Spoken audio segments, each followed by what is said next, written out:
Bienvenue sur Barta Work, le podcast. Ici, on parle vie professionnelle, entrepreneuriat au féminin, momprenariat et vous trouverez également des interviews avec des femmes d'ambition.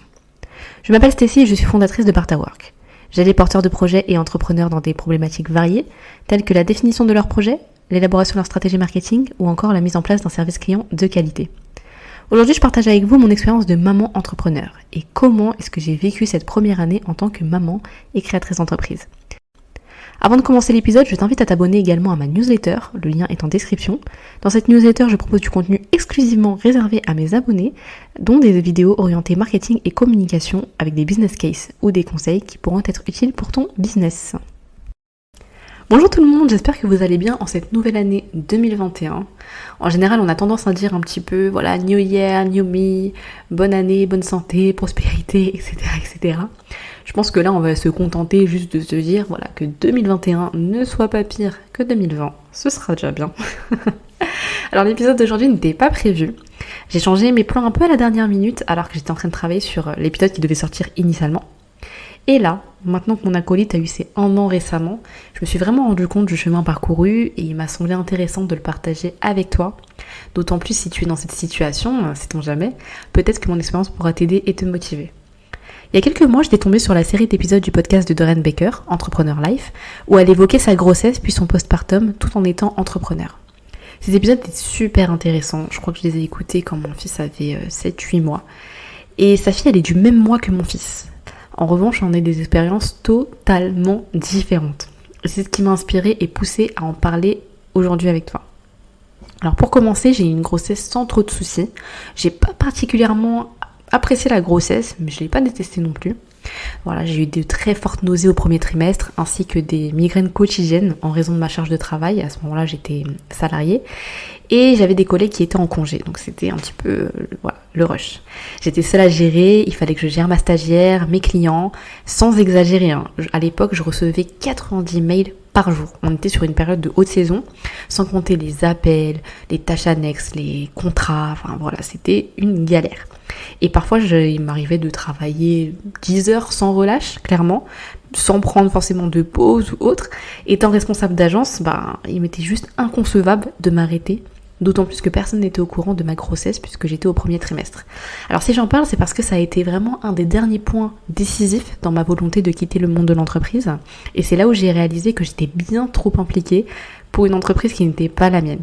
Et que dorénavant, un petit être allait avoir besoin de moi. C'était difficile parce que je suis quelqu'un d'assez loyal et j'ai eu le sentiment d'abandonner ma hiérarchie. Et j'ai compris en fait qu'il fallait que j'apprenne à m'écouter davantage.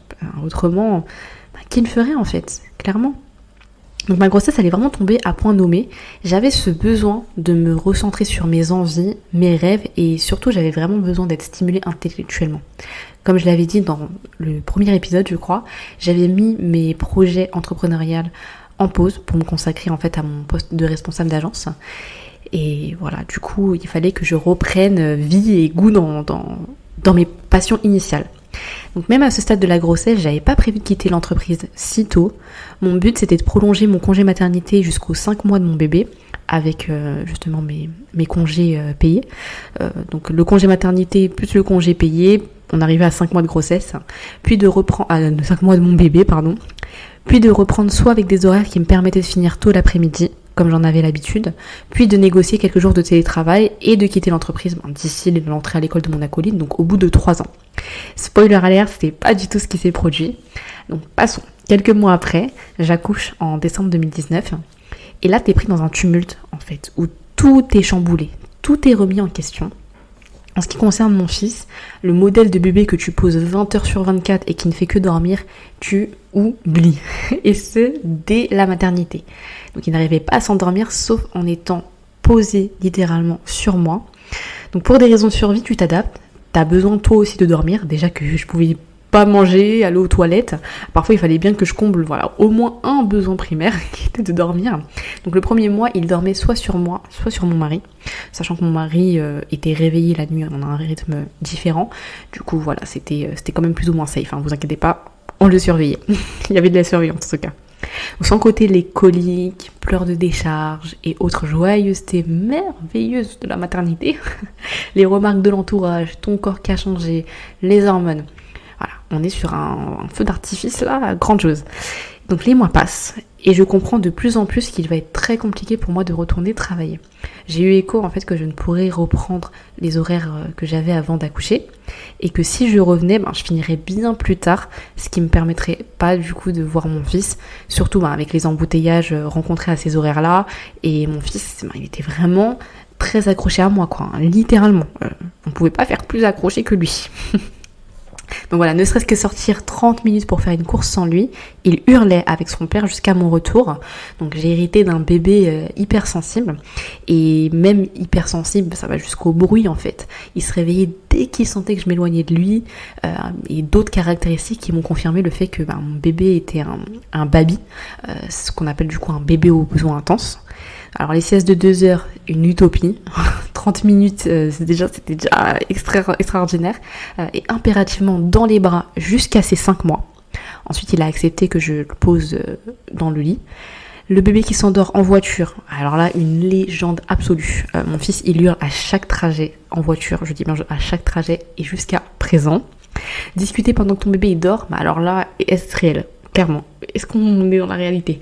En fait, la moindre respiration de travers ou tapotement de clavier, ça le réveillait et ça le réveille toujours. Se réveiller après 5h30 du matin, pourquoi faire ? Faisons du Miracle Morning, maman. Donc le Miracle Morning, moi, on me l'a imposé, c'est pas un choix.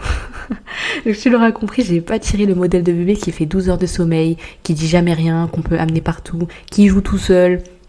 Non, c'est pas mon fils. Alors voilà, donc j'étais le centre de son monde, son seul repère. Et donc 2 mois avant de reprendre le travail, j'ai pris la décision que m'investir sur Bartawork, ça sera pas dans 3 ans, mais dans 2 mois. Le Covid, il est arrivé à ce moment-là, du moins le confinement. J'étais en train de prendre tous les paramètres et caractéristiques en compte de mon fils pour établir un semblant d'organisation et pouvoir commencer à travailler quand même sur Bartawork. J'ai investi dans un 2e ordinateur qui était tactile pour pouvoir travailler à une main pendant que mon autre bras servait de lit à mon acolyte durant ses siestes. Je me suis fixé des objectifs chaque jour et j'ai passé le temps qui m'était accordé en fait. Donc parfois c'était 30 minutes, parfois c'était 1h30 en saccadé, parfois c'était 1h30 d'affilée. Peu m'importait d'aller vite. Clairement, c'était pas pour moi le plus important. Je voulais juste avancer sur ma stratégie, mon plan marketing, communication. Et j'ai également travaillé sur mon offre, ma méthodologie d'accompagnement, la refonte de mon site internet. J'ai fait pas mal de choses à ce moment-là. Donc sachant que Bartawork existait sous statut associatif, je partais pas de rien non plus. C'était un nouveau branding à prendre en compte, une nouvelle mission, puisque du coup là je partais sur un accompagnement marketing et communication des entrepreneurs et un nouveau site internet. Je commence à être très active quant à ma création de contenu et disons que je me suis réellement lancée en juillet, tout comme pour mon statut. En parallèle, je dois gérer mon fils qui est de plus en plus intense. Je passe mes journées à essayer de le faire dormir car il est fatigué, mais n'arrive pas à trouver le sommeil parce qu'il a une dette de sommeil importante. Quand il le trouve, c'est seulement 40 minutes et il faut impérativement que je sois à ses côtés. C'est dur, c'est dur. D'autant que je constate que les bébés autour de moi, ça s'améliore, quand pour le mien, ça s'empirait au fil des jours. Je me souviens d'un ami de mon mari qui lui a dit « Ouais, tu verras, la période entre 6 et 9 mois, c'est pépère. Après, tu verras, quand il va se déplacer, ça va être galère. » Et nous, ça a sûrement été une des périodes les plus intenses, la période de 6-9 mois pépère, là. D'autant qu'au moment où la majorité des bébés se déplaçaient en rampant ou à 4 pattes, mon acolyte, il prenait son temps, il n'était pas pressé. Et par conséquent, il était toujours aussi dépendant de mes bras. Mais je me laisse pas démonter, je continue de travailler sur mes projets. Du coup, c'est des sessions de travail avec bébé qui est porté en écharpe ou au pagne dans mon dos, mais pour une durée maximale de 15 minutes parce qu'il se lasse vite. Avec mon mari, on se fixe chaque jour une promenade d'1 à 2 heures qu'ils font tous les deux, histoire que je puisse avancer sur mon travail. Et en octobre, c'est un tournant. En fait, j'ai une mission pour un centre de formation où je dois m'entourer des élèves. Et il me faut vraiment adapter mon emploi du temps de maman qui garde, allaite exclusivement son bébé, mes missions de mentor, ma création de contenu et mon programme d'accompagnement. Voilà, tout ça. Sans compter la maison, trouver un peu de temps pour moi. C'était vraiment compliqué. Donc se pose alors la question de comment m'organiser davantage et je me décide de faire appel à une nounou à domicile. Alors là, j'avais vraiment tout calé en fait pour trouver une super organisation sur mon emploi du temps. Il me restait juste à caler la nounou et là, paf, 2e confinement. Il m'a fallu 1 semaine pour me remettre au boulot parce que j'étais tellement perturbée après que j'ai trouvé cette super organisation que c'est tombé à l'eau, mais voilà, finalement je me suis adaptée. Et j'ai trouvé un rythme qui me convenait. Un rythme qui respecte mon quotidien très chargé. Donc maintenant, je sais que je cale aucun rendez-vous avant 15h et après 18h. Alors avant 15h parce que du coup, il faut que je cale les siestes de mon fils. Donc il faut qu'il ait dormi. Et après 18h parce que du coup, à 19h, il est couché. En revanche, je suis disponible toute la journée jusqu'à 18h le samedi et le dimanche où sa grand-mère peut venir le garder. Et la complexité, ça a été de trouver un rythme quand ton bébé il n'est pas rythmé, et notamment au niveau des siestes. Alors les siestes, heureusement, elles sont devenues de moins en moins aléatoires ce mois-ci, d'ailleurs, donc un an après.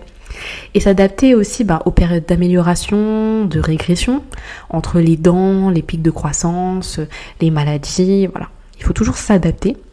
Alors il joue toujours pas tout seul, et c'est impossible pour moi de travailler sur mon ordinateur ou mon téléphone en sa présence, sous peine de crise et hurlements. Il supporte pas quand j'utilise mon ordinateur devant lui. Par contre, ces siestes, elles sont plus longues. Je dois rester à côté, mais elles sont plus longues. Ce qui me permet, quand il dort, de travailler sur mon téléphone. Mais globalement, ça roule. Au niveau de son rythme, c'est une promenade d'1 à 2 heures en fonction de mes rendez-vous avec papa, entre 15 et 18 heures. Entre 18h30 et 19h30, il est couché. Et c'est vraiment à ce moment-là que je vais vraiment pouvoir me consacrer à tout ce qui est création de contenu, veille, recherche, audit, stratégie. Vraiment toutes les tâches qui ne nécessitent pas que je discute du coup avec une cliente ou autre. Et je programme chacune de mes tâches en me fixant une deadline et combien de temps je vais passer sur une tâche définie. J'essaie de me coucher au maximum à 23h parce qu'après il faut assumer, l'enfant qui se lève aux alentours de 5-6 heures. En journée, durant ces siestes, du coup c'est uniquement du travail, comme je l'ai dit, à partir de mon téléphone. Et c'est là où je fais de la planification, recherche d'idées, regarder ce qui se fait sur les réseaux, publier en story. Donc vous avez vu, c'est quand même assez cadré. Comme je l'ai dit, on essaye de s'adapter au quotidien. Il y a des jours, ça roule bien. Tu peux accomplir toutes les tâches de ta to-do list. Et certains jours, ton bébé, il a besoin de toi parce qu'il a mal aux dents, il est malade, il a besoin de réconfort ou que sais-je. Et tu dois tout mettre en pause pour pouvoir répondre à sa demande. Est-ce que j'avance aussi vite que je le voudrais ? Non.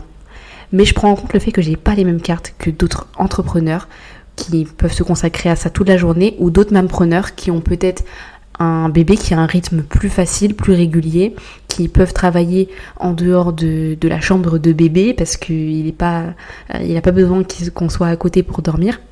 C'est la vie en fait.